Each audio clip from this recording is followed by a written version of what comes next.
Good morning, class. How are we doing today? Today we're going to do arcs and chords, okay? Arcs in a circle, right? There's arcs. Arcs in a circle. Arcs are to a circle as a line would be, right? A line is a series of infinite points that go in opposite directions to infinity. An arc is a series of points, right, that are equal distance away from a center point in a circle. And you can take a section of that, and that section is a series of connected points, right? Almost like the definition of a line, kinda, but not, right? Okay, so, and then chords, well, an example of a chord would be a diameter. It's a segment, not a line segment inside of a circle. Okay, it's a segment. A segment is a chord if it touches 2 points on a circle. Infinite points. Here's a chord. That's not a chord. That doesn't touch 2 points. That's 1 point. That's the center of the circle. That's not a point on the circle. So A is a point and D is a point. So that's a chord. B and E are points on the circle. So BE is a chord. But because these two segments go through the center point, these chords are special chords. They're also diameters, right? Okay. So a chord can be right here. It touches this point and this point of a circle. There's a chord also. Okay? All right. So those points for the circle can be sectioned. We take a section. I don't know if you can see, this is red and this is green. This small section is a minor arc. This major section is the green. It's this big arc right here. I know there's two arrows, but I'm just referring to this one big arc. What is the difference between a minor arc and a major arc? A minor is less than 180. And 180 is a semicircle. Okay? 180 is a semicircle. So, here's a minor arc, AC. Here's a major arc. We need 3 points for the major arc. Okay? AEC or ADC, right? If we're talking about two arcs that will complete a circle, CA and AEC, that's the whole arc, or we can call it ADC, right? As long as we get back to the points, the terminal points of the small arc. The angle that is made from a vertex at the center point of a circle that extends to points on the circle, like this angle here, angle ABC, or angle CBA, same thing, right? That angle, whatever the amount of degrees it is, X degrees, right? Whatever the angle, the degree is, that is called the central angle, and it's by the vertex is in the center. The vertex is in the center, okay? That's a central angle. So AC is the minor arc. ADC is the major arc. Or AEC, right? We can say AEC as well. But then we can also say, for the semicircle, right? CAE. That would be a semicircle. If this is diameter, then EAC would be a semicircle. Or EDC would be a semicircle, right? And yeah, you can say EDC or CDE, doesn't matter. So, example one. And we are on page 12-2, Arcs and Chords. 802 is the page. Now we are on page 803, Arc Addition Postulate. Well, arc addition postulate. The arc AB, this little spot right here, plus this arc BC makes arc AC, right? I mean, that's like line segment or angle addition postulate. Same thing. AB plus BC equals AC. BC plus CD equals BD, and so forth. So what if we want to know the degrees, right? Well, there's two ways we can do it here, okay? I've got two different ways. In the book they have, okay, it's 18 degrees. 18, oh, this is a different problem. I'm sorry, percent. Never mind. Example 1, we're up here. Never mind that. So whatever the degrees are, if they give you 50 degrees and you want to know the percent, well, 50 over 360 is equal to Z or X or Y or Q, the variable, over 100%, right? But you wouldn't write 100%. You would write Z over 1, right? Because 100% is equal to 1 if we're talking about a whole, right? Because probability and percentages, it's 0 to 1 or 0% to 100%, right? 1 is the whole, 100% is the whole. Or whatever they give you there in the percent, you just multiply it by 360. If they say I have an angle that's 40%, you know, if it's 40% of an arc of the circle, well, then that would be 1, 2, that would be 0.4, so 0.4 times 360. And then you'd know what is the degree of that arc. That is 40% of the whole circle, okay? You got to turn it into a decimal. Or you can do a cross multiply. Either way you can do it. Example 2. Using the arc addition postulate. What is the measure of angle CDE? CDE. That's what they're asking for. This guy right here. What is the measure of CDE? Well, the quick way is to say, well, look, these are vertical angles right here, right? These are vertical angles. Which means through the vertical angle theorem that these angles are congruent. Angle AFB is congruent to angle DFE.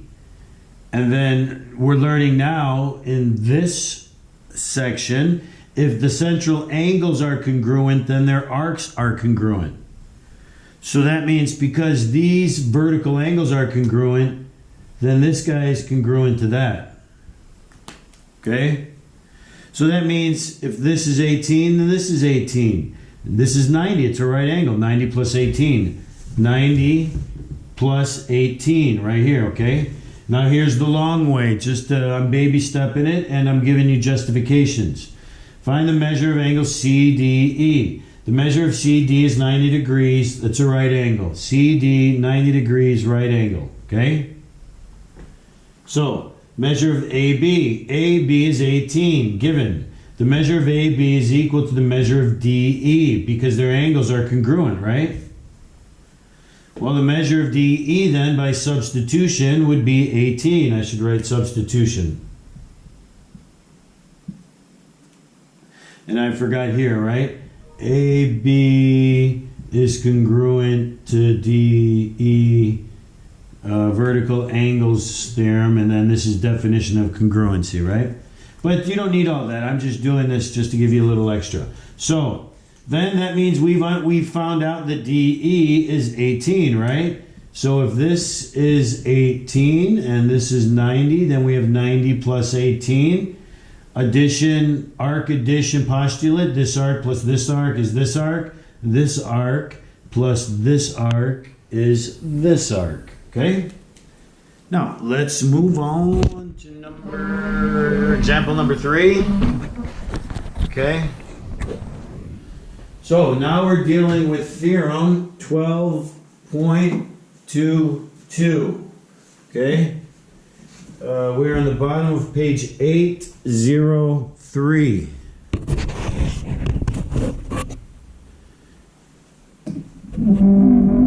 Okay, move that in a little bit. Right there. Good. So, example, so we have these theorems, right? Theorem 12-2-2 on page 803 in the box.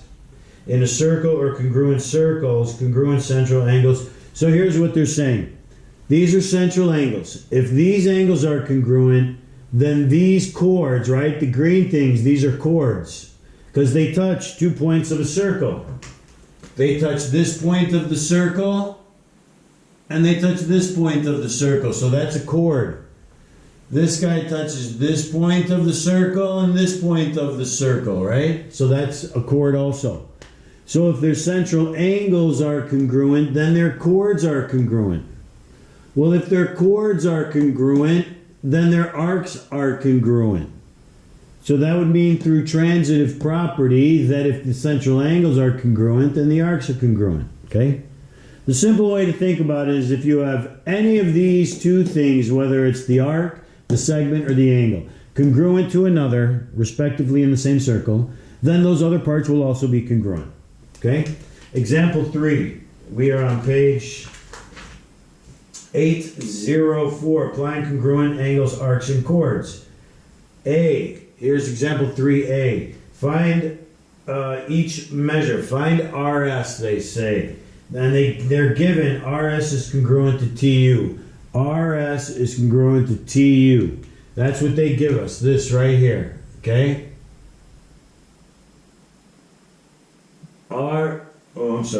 Segment.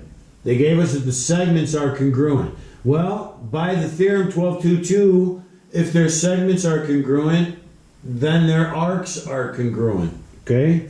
Well, if the arcs are congruent, then their measures are congruent, which means 3x is equal to 2x plus 27.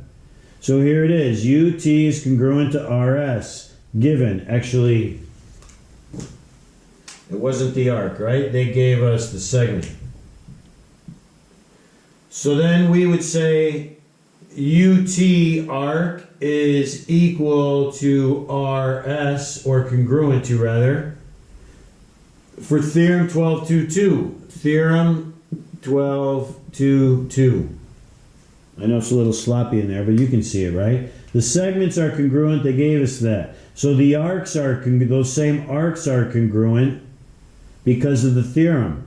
And then if their arcs are congruent, then their measures are congruent. Definition of congruency. So then I substituted, right? Substitution for their measures. And then I did subtraction property of substitution. Then I did subtraction property of equality. And then I got x equals 27. Then if they want the measure of RS, they want the measure of RS, this guy right here, okay? So that means if it's 3, the measure of RS is 3x, and x is 27, then the measure of RS is 3 times 27, which is 81. So that's what that is, 81. Okay? Let's go on to B. B says, circle B is congruent to circle E. Well, we learned from the last lesson that if two circles have congruent radii, then the circles must be congruent. So now they're giving us, in example 3B, they're saying the circles are congruent. Circle B and circle E are congruent. Well, if that's true, then that means that the radii are congruent, okay? That means EF, segment EF is the radius of this circle. And if these circles are congruent, then EF is congruent to BC, which is congruent to BA, which is congruent to ED. All radii are going to be congruent. So they gave it to us. What do they want us to find? Angle DEF. They want us to find angle DEF. Okay? That's what they want us to find. We know the measure of the angle is 7y minus 43, but we don't know what y is, so we got to find y. But they also gave us that arc AC is congruent to arc DF. They told us that these guys are congruent. Well, if their arcs are congruent, then their central angles are congruent, which means their measures are congruent. So 5y plus 5 is equal to 7y minus 43. Okay? Circles are congruent given. Arcs are congruent given. Angle is congruent to the angle by the theorem. And I put 3 because there's like theorem 12.2.21 and then 12.2.22 and then 12.2.23. Okay, look in the book, you'll see it.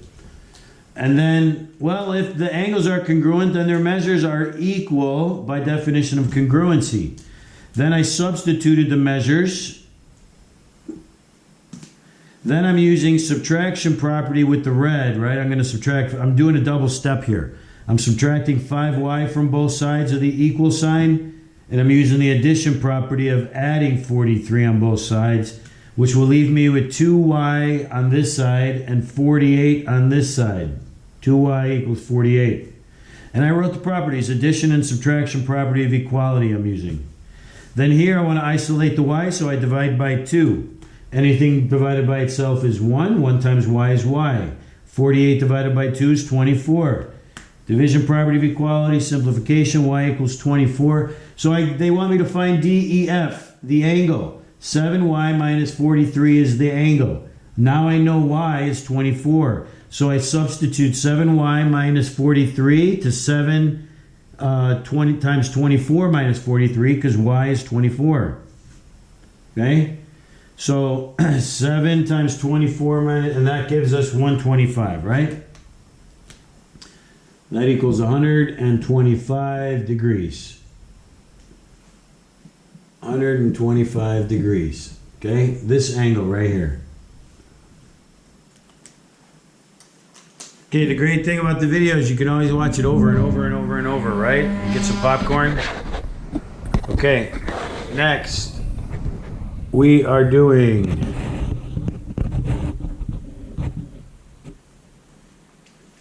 Theorem 12.2.3. We are on the top of page 805. Okay, it says for the theorems 12.2.3 and 12.2.4, if a radius is perpendicular to a chord, if a radius is perpendicular to a chord, then that radius is a bisector of that chord, making those two pieces congruent.